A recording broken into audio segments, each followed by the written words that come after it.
They were called Zanj, a name in itself, not their own but one assigned to them by outsiders. Their origins traced across the Great Lakes and rivers of East Africa. Their bodies bore the deep brown hues of the sun-scorched earth, and their spirits, though torn by chains, echoed the ancient dignity of kingdoms long forgotten by those who wrote history in ink of conquest and power. This is not merely the story of slaves, it is the story of survival in the face of cruelty, resistance in the shadow of oppression, and identity preserved through suffering. The Islamic Caliphates, hailed by some as beacons of enlightenment, scholarship, and justice, also bore within their golden age a grim contradictioner, vast and often invisible underworld of forced labor, humiliation, and dehumanization. Unlike the transatlantic slave trade, which came centuries later, the Islamic slave trade existed for over a millennium. It stretched from the 7th century well into the 20th, its reach spanning from West Africa to the Indian subcontinent, from the ports of Zanzibar to the heart of Baghdad. It is here, within this sprawl of empires, that the lives of millions were silenced yet not forgotten. In the 9th century, in the marshes of southern Iraq, the Zanj were brought to toil. They were abducted from East Africa or bought through complex slave networks, many captured in brutal raids that shattered entire communities. Stripped of identity, their names replaced, their languages silenced. They were dragged across deserts and seas, chained together, dying in droves before ever reaching their destination. Their fate, too. Labor endlessly in the salt flats under the searing sun, digging through toxic marshes, clearing the soil for agricultural expansion work, so dangerous and degrading that free men refused it. The caliphs of the Abbasid Empire, ruling from their opulent courts in Baghdad, turned a blind eye to the conditions of these people. The Zanj were considered expendable, beasts of burden by many Arab chroniclers of the time. Women were forced into concubinage or harems, their bodies commodified, their autonomy shattered. Men were castrated en masse, brutal practice imported to increase control, reduce rebellion, and strip them of legacy. It is said that of the thousands of African boys subjected to castration, only a fraction survived the ordeal. Their blood fed the sand before their hands ever touched the tools of servitude. But the human spirit, though beaten, does not break easily. In 869 CE, a flame ignited. It began with whispers in the salt fields, a silent defiance that grew into cries of rebellion. The Zanj, under the leadership of Ali ibn Muhammad, a Persian claiming prophetic inspiration, rose up. For 15 long years, they waged one of the largest slave revolts in recorded history. They seized cities, defeated caliphal armies, and built a functioning state with a capital of their own. The rebellion sent tremors through the Islamic world. The slaves had dared not only to fight, but to govern, to assert dignity in the face of annihilation. Historians have often brushed aside the Zanj rebellion, calling it a footnote, a failed revolt. But it was more than that. It was a declaration, a thunderous reminder that the enslaved were not mere laborers or property. They were men and women, lovers and fighters, thinkers and believers. Their revolt was not just political, it was existential. It was a fight for the right to breathe as free beings. And yet, despite their courage, the weight of empire proved too great. The Abbasids, humiliated by their inability to suppress the revolt, eventually overwhelmed the rebels with a brutal campaign. The Zanj capital was destroyed. Thousands were massacred.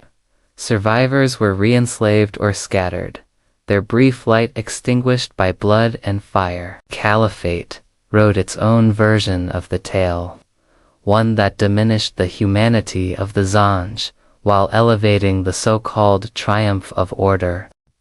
But the story does not end there. In the centuries that followed, the Muslim world continued its deep involvement in slavery. The myth persists that Islamic slavery was somehow more humane than its European counterpart. Yet when we look closely, when we read the testimonies, the chronicles, the silent scars etched across generations, we find a darker truth.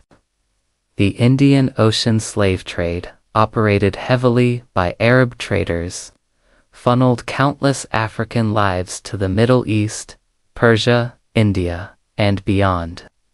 Young girls were paraded in open markets, their value judged by their skin, their youth, and their obedience. Boys, especially from Nubia and the Horn of Africa, were turned into eunuchs or domestic servants. In wealthy Ottoman homes, African boys guarded harems, their mutilated bodies a constant reminder of the price of slavery.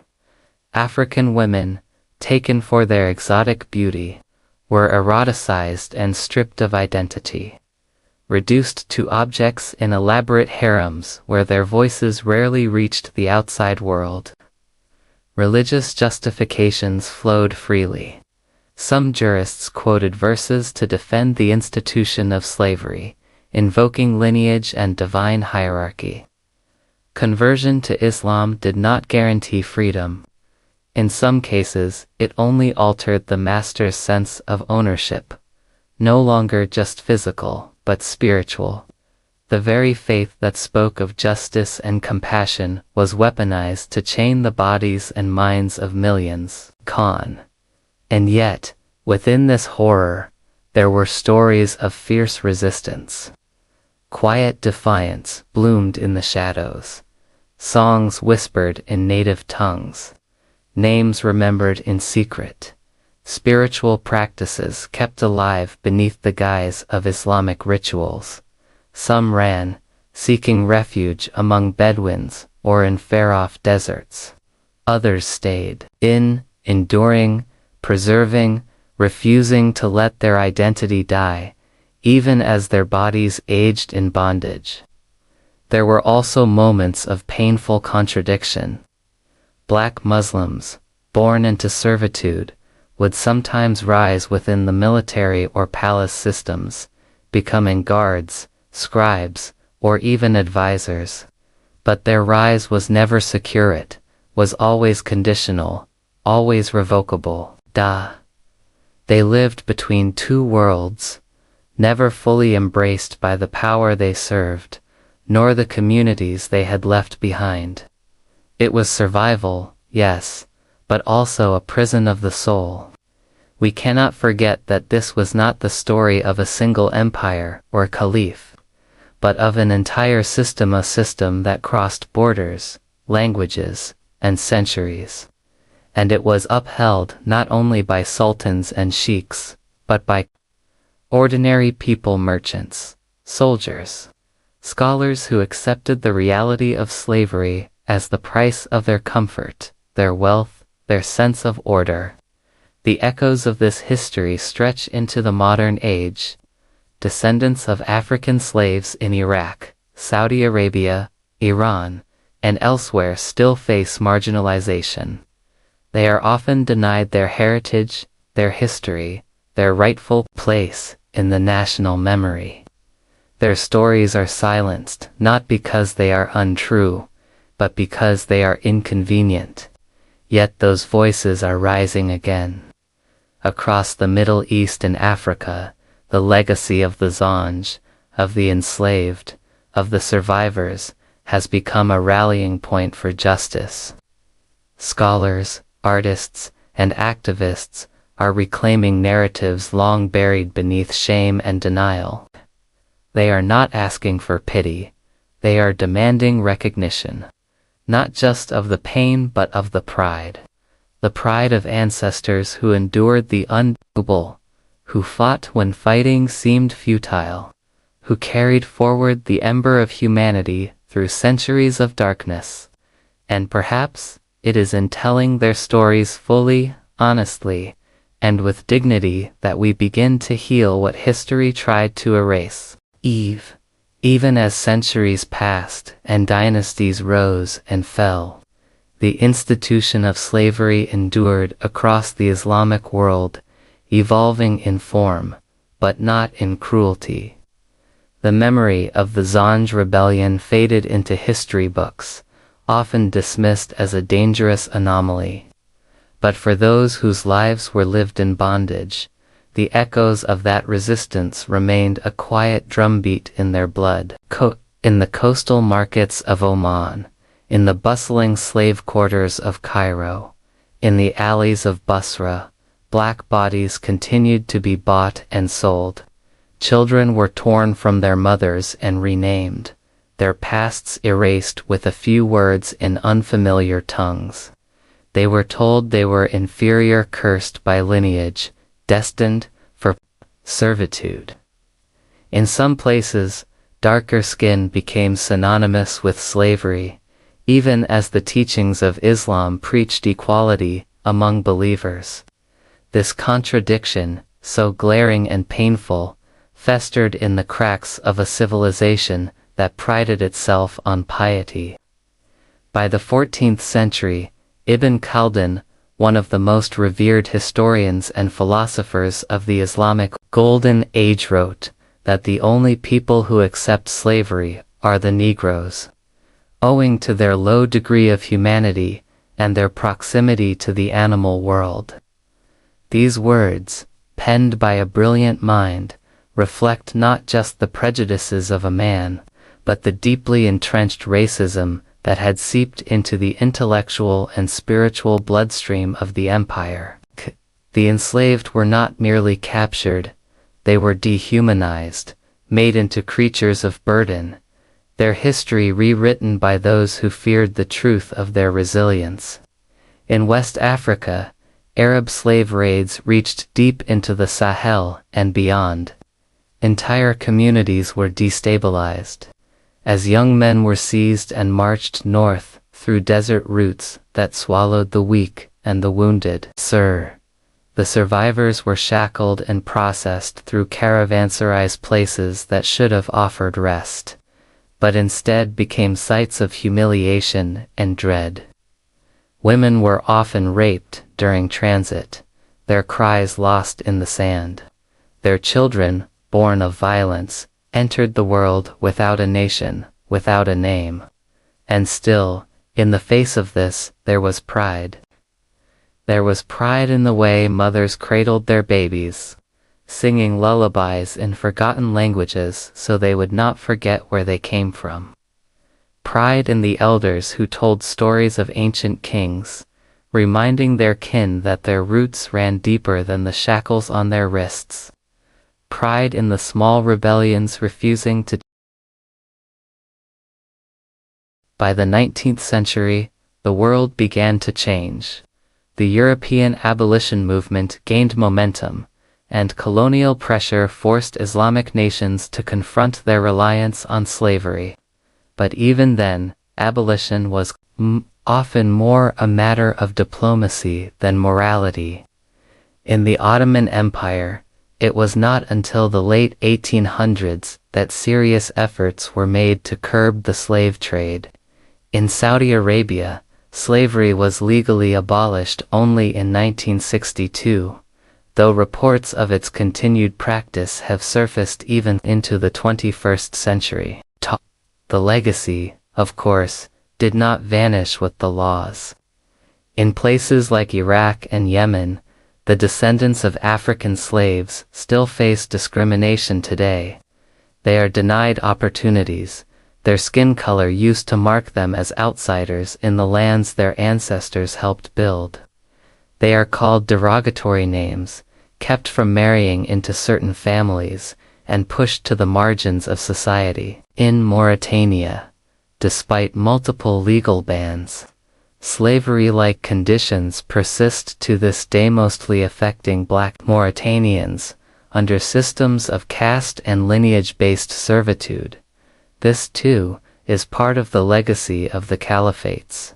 Not the mosques or manuscripts, but the human wreckage left behind by centuries of silence and complicity. And yet, across the Islamic world, a reckoning is beginning to unfold.